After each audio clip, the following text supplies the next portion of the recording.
नून league पे कितना बुरा वक्त आ गया इसका अंदाजा आप इस बात से लगा लीजिए कि मरियम बीबी कहती है कि हम इलेक्शन से घबराने वाले नहीं, और राणा सनाउल्लाह आधे घंटे बाद कह दिया है कि हम इलेक्शन में जाने वाले नहीं। और इस वक्त इनकी हालत इससे भी ज्यादा पतली हो चुकी है क्योंकि अब सिर्फ जजेस के खिलाफ करारदाद जो पेश हुई थी उसमें 172 में से 50 ने दस्तखत किए थे। शहबाज शरीफ ऐवान में अक्सरियत खो चुके हैं और सदर पाकिस्तान इस बात को जवाब बनाकर शहबाज शरीफ को एतमाद का वोट लेने का हुक्म भी दे सकते हैं। और अगर शहबाज शरीफ एतमाद का वोट नहीं ले पाते हैं तो वो वैसे ही नाअहल हो जाएंगे और वजीर आजम पाकिस्तान का तब्दील करना पड़ जाएगा। अब नून लीग के लिए और मजीद कितनी मुश्किलात पैदा हो चुकी हैं इसका अंदाजा आप सिर्फ इस बात से लगा लीजिए कि एक जानिब मरियम बीबी पाकिस्तान के अंदर अपने चचा की हुकूमत को अपना नहीं मान रही और दूसरी जानिब जरदारी ने भी अब शहबाज शरीफ को खुले मैदान के अंदर ऐसा अकेला छोड़ दिया कि ना शहबाज शरीफ आगे जा सकता है, ना पीछे जा सकता है, ना दाएं जा सकता है, ना बाएं जा सकता है, क्योंकि अदलिया से भी दुश्मनी ले ली, एस्टेब्लिशमेंट से भी दुश्मनी ले ली, आवाम से भी दुश्मनी ले ली और फिर सबसे ज्यादा खतरनाक बात यह कि इमरान खान से भी दुश्मनी ले ली।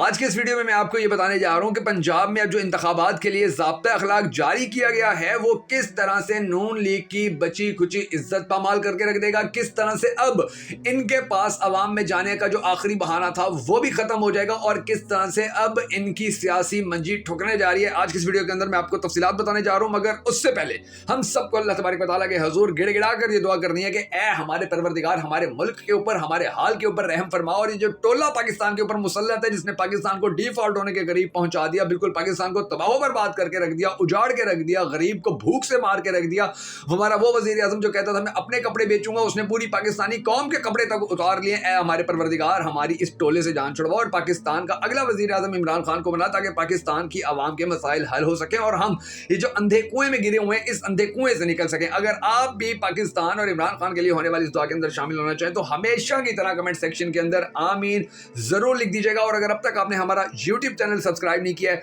तो जरूर कर लीजिए और बेल आइकन को प्रेस करना हरगिज मत भूलिएगा ताकि आपको हमारी तमाम तर वीडियोस बर वक्त मौसूल होती रहें। मैं हूं शकील हैदर और आप देख रहे हैं आपका पसंदीदा चैनल बगा फैक्ट्स। नाज़रीन करामी, जो सबसे बड़ी खबर है वो खबर मैं आपको अब देता हूं कि पंजाब में इंतखाबात के लिए ज़ाब्ता अखलाक जारी किया गया और ये ज़ाब्ता अखलाक नहीं है, दरअसल ये नून लीग के लिए ऐसा फंदा है कि जिसके बाद नून लीग की अब कहीं से एक एमएनए या एमपीए की सीट निकालना दरकनार, कहीं से एक काउंसलर की सीट भी नहीं निकाल सकेंगे, क्योंकि अब जो पंजाब में इंतखाबात के लिए ज़ाब्ता अखलाक जारी किया गया उसमें 4 सबसे अहम तरीन बातें हैं। नंबर 1, अदलिया, फौज और इलेक्शन कमीशन के खिलाफ मुहिम पर कार्रवाई होगी, यानी कि किसी ने भी अगर इलेक्शन के दौरान अपने इलेक्शन कमीशन के ऊपर, अदलिया के ऊपर या फौज के ऊपर तनकीद की तो फिर उठा के उसे जेल में फेंक दिया जाएगा और अगर कोई सियासतदान ये करेगा तो इंशाल्लाह यकीनी तौर पर नाअहल हो जाएगा। और नून लीग इस वक्त इसी बयानिए को लेकर चल रही थी। आपको अच्छी तरह पता होगा कि अदलिया के खिलाफ अभी भी नून लीग मुकम्मल तौर पर खुल के प्रोपेगेंडा कर रही है,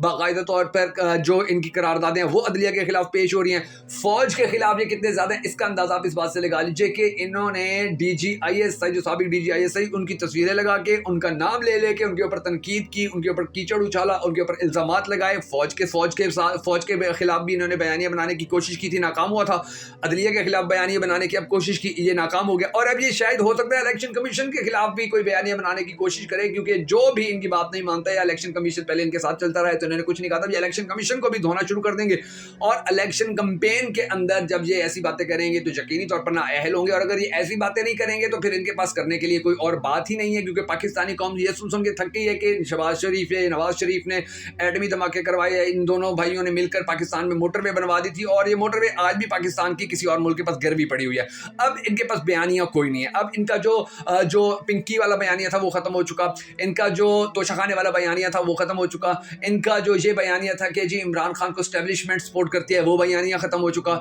इनका ये जो बयानिया था कि जी इमरान खान को सियासत नहीं आती है वो बयानिया खत्म हो चुका, इनका ये बयानिया कि जी इमरान खान बेसाखियों का या मोहताजियों का सामना करता है और फिर वो सामने आता है या फिर बेसाखियों के बगैर वो जीत नहीं सकता, ये बयानिया इनका खत्म हो गया। इनका ये बयानिया खत्म हो गया कि इमरान खान यहूदी एजेंट है, इनका ये बयानिया खत्म हो गया यानी कि इमरान खान की जो बीवी है वो करप्शन करती है, बल्कि इमरान खान की बीवी की दोस्त को भी इन्होंने नहीं छोड़ा। इनका ये बयानिया भी टूट गया, खत्म हो गया, खड्डे लाइन लग गया कि जी इमरान खान की एक नाजायज बेटी है, यानी कि ये जहां से जो कुछ इमरान खान के खिलाफ कर सकते थे इन्होंने कर लिया। सारे बयानिए इनके फ्लॉप हो चुके हैं। अदलिया, फौज, इलेक्शन कमीशन के ऊपर ये अब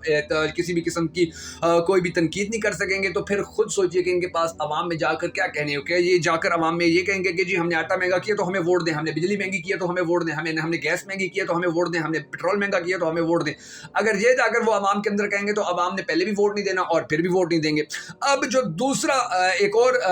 ضابطہ اخلاق کے اندر اہم ترین پوائنٹ شامل کیا گیا وہ یہ ہے کہ رشوت اور لالچ سے انتخابی عمل پر اثر انداز ہونے والوں کے خلاف بھی کارروائی ہوگی. اب سے ہمیشہ سے یہ پیسہ دے کے ایم این ایز کو ایم پی ایس کو خرید لیا کرتے تھے. پاکستان کی سیاست کی تاریخ ہے. زرداری کا جب بس چلا اس نے نون لیگ کے سارے بندے خریدنے کی کوشش کی. نون لیگ کا بس چلا اس نے زرداری کے سارے بندے خریدنے کی کوشش کی. مولانا فضل الرحمان کا بس چلا اس نے زرداری کے بندے لے کے نون لیگ کو دیے, نون لیگ کے بندے دے کے زرداری کے دیے. یعنی کہ یہ پورا پچھلے 70-72 سال سے ایک ایسا پاکستان کے اندر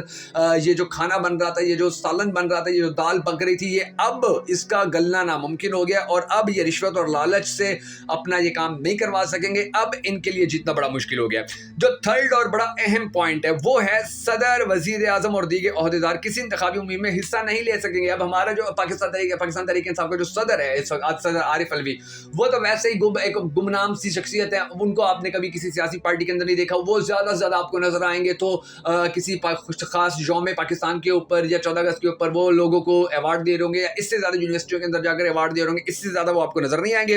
اور اس کے علاوہ جو وزراء ہیں, اب وزراء تو رہے ہیں, ان کے وفاقی وزراء تو وزارتیں جتنی بھی تھی وہ نون لیگ کے پاس تھی. اب یہ جب الیکشن کے اندر جائیں گے اور یہ کہیں گے کہ جی ہم وزیر رہے ہیں اور یہ وہ رہے ہیں, تو پھر ان کو ویسے اگلوں نے اڑا کے رکھ دینا, کیونکہ وزراء بھی مہم میں حصہ نہیں لے سکتے ہیں اور دیگر عہدیدار بھی حصہ نہیں لے سکتے ہیں. اب اس کی ڈیفینیشن نہیں کی گئی ہے کہ کون سے دیگر عہدیدار. اگر اس کی ڈیفینیشن ہو جاتی تو یہ بھی یقیناً نون لیگ کو کھڈے لگانے والی ہی ایک بات ثابت ہونی تھی, کیونکہ نون لیگ کا برا ترین وقت چل رہا ہے اور نون لیگ نے اب جو اپنے لیے گڑھے کھودے ہیں, یقین جانیے ان میں سے نکلنا ان کے لیے بہت زیادہ مشکل ہو گیا. اور اگر یہ اسی ڈگر پر چلتے رہے تو پھر نکلنا مشکل ہی نہیں, ناممکن بھی ہو جائے گا. اب جو زیادہ دلچسپ بات یہ ہے وہ یہ ہے کہ حامد میر نے کہا ہے کہ حکومت یہ چاہتی ہے کہ عدالت اس کے خلاف توہین عدالت کی کارروائی کرے اور پھر اس پر یہ قانونی نقطہ نکالیں گے کہ پارلیمان کے اندر کی گئی گفتگو پر عدالت کوئی کارروائی نہیں کر سکتی ہے. یعنی کہ ایک جانب مریم کی پوری کوشش ہے کہ چاچو بھی نہ اہل ہو جائے تاکہ ابو اکیلے نہ اہل نہ ہو, اور اس کے علاوہ ساری پارٹی کی قیادت جو ہے وہ بھی ان کے اوپر آ جائے اور اس کے اوپر بھروسہ کرنا شروع کر دے. یعنی کہ اب ان کا حال یہ ہے اور یہ چاہتے یہ.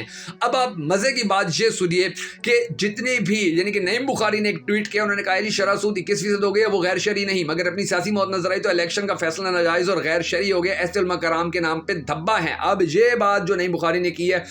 یہ مولانا فضل الرحمان کے بیٹے کے بارے میں کی ہے, کیونکہ اس نے کہا تھا جی یہ تو بالکل سپریم کورٹ کا جو فیصلہ ہے یہ تو بالکل غیر شرعی ہے اور میں اس کو نہیں مانتا ہوں. تو یہ جو ساری سچویشن بنی ہوئی ہے, یہ جو نون لیگ اور مولانا فضل الرحمان اب کھڈے لائن لگ رہے ہیں, یقین جانیے کہ ان کے لیے وقت انشاءاللہ آنے والا وقت جو ہے وہ مزید بھی برا ہونے جا رہا ہے.